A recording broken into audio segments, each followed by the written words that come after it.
বিসমিল্লাহির রহমানির রহিম। আমি সাইফুল্লাহ মুর্শিদ বলছি। আমি আজকে কথা বলবো অন্তর্বর্তী সরকার, বিএনপি, নাগরিক পার্টি, বৈষম্য বিরোধী ছাত্র আন্দোলনের নেতারা,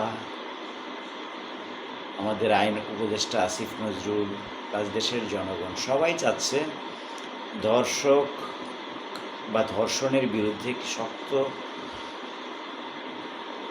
আইন প্রতিষ্ঠা করা, যে আইনের মাধ্যমে এই আসামিরা যেন সর্বোচ্চ শাস্তি পায় বা এদের সর্বোচ্চ শাস্তি নিশ্চিত করা যায়।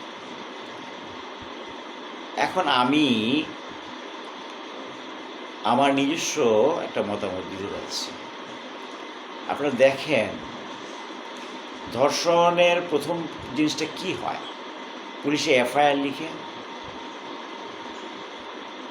এখন এফআইআর লেখার পরে তদন্ত শুরু হয়, তদন্ত রিপোর্ট দেয়।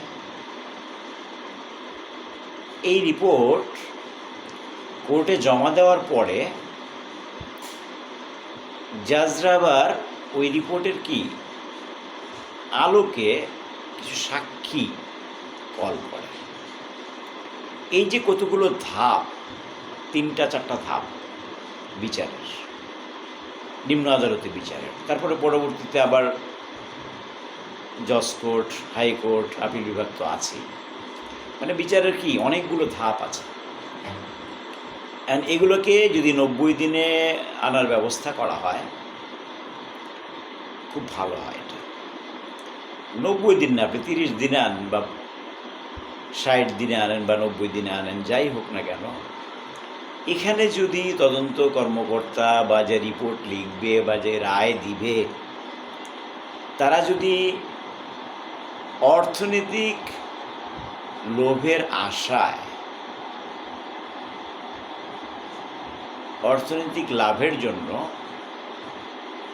কোনো একটা পার্সিয়ালিটি করে, তাহলে কিন্তু ধর্ষক তার শাস্তিটা আর পাবে না।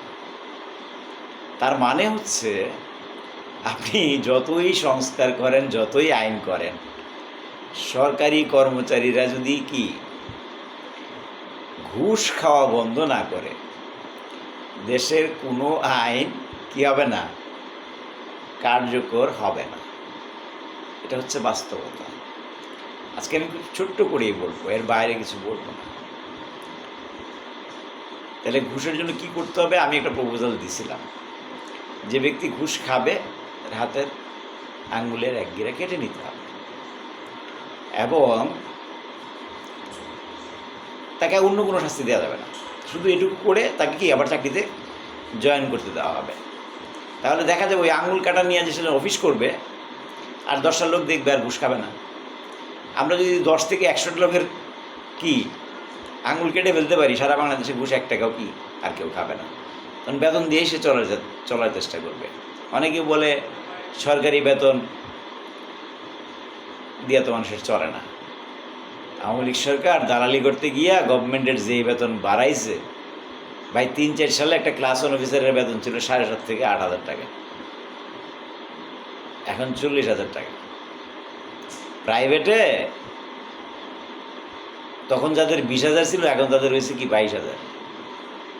আর সরকারিতে তখন যাদের 8,000 ছিল, এখন হয়েছে 40,000। তারপরেও যদি সরকারি কর্মচারীদের না চলে, তাহলে ওই লোকদের সরকারি চাকরি করতে না যাওয়াই ভালো। তারা বেসরকারি চাকরি করুক, অথবা নিজে ব্যবসা করে বেশি টাকা ইনকাম করে চলুক। না করছে কে? সরকারি সার্কুলার দিকে, বিজ্ঞপ্তি দিকে যায় না যে এখানে এত টাকা বেতন পাইলে আমার চলবো কি না? 57 সালে রিটায়ার করার পরে 90 বছর পর্যন্ত বাঁচলেও যে সরকার টাকা দেওয়া যায়, পেনশন দেওয়া যায়, প্রাইভেটে এটা দেয়। এককালীন টাকা তো আছেই।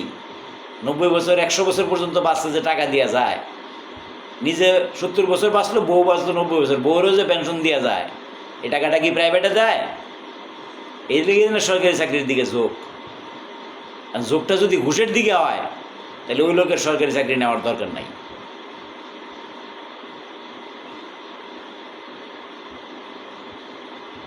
আজকে আমি ছোট্ট ভিডিও করলাম, আপনারা দোয়া রাখবেন।